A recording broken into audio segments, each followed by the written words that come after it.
औज़ुबिल्लाहिमिनश्शैतानिर्रजीम बिस्मिल्लाहिर्रहमानिर्रहीम। अस्सलामुअलैकुम। उम्मीद करता हूँ सब लोग खैरियत से होंगे।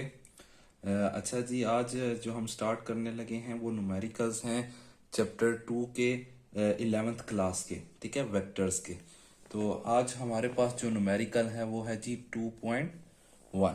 2.1 क्या कहते हैं? Suppose in a rectangular coordinate system a vector A has its tail at the point P and -2 and -3 and its tip at Q 3 9 और determine the distance between these two point।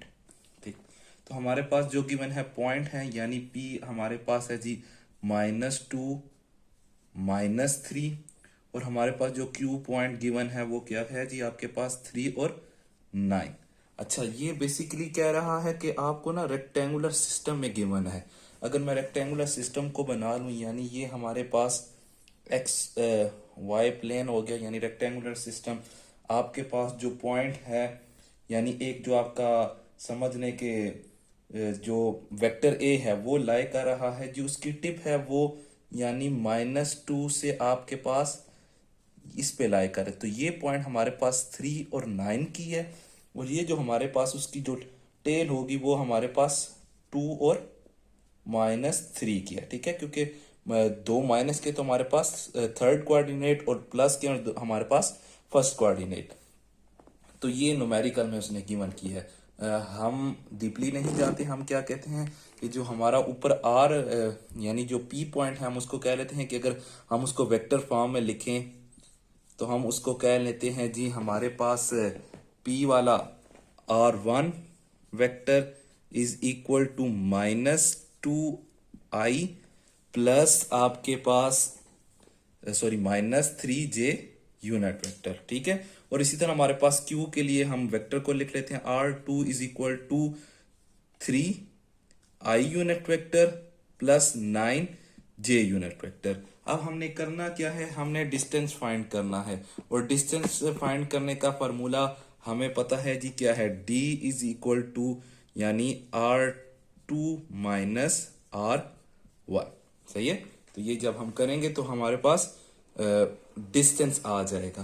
तो हम डिस्टेंस को find करते हैं तो यानी हमारे पास R2 को पहले लिखते हैं यानी 3i unit vector plus 9j bracket और माइनस आपके पास आ गया -2i प्लस माइनस हमारे पास 3j यूनिट वेक्टर।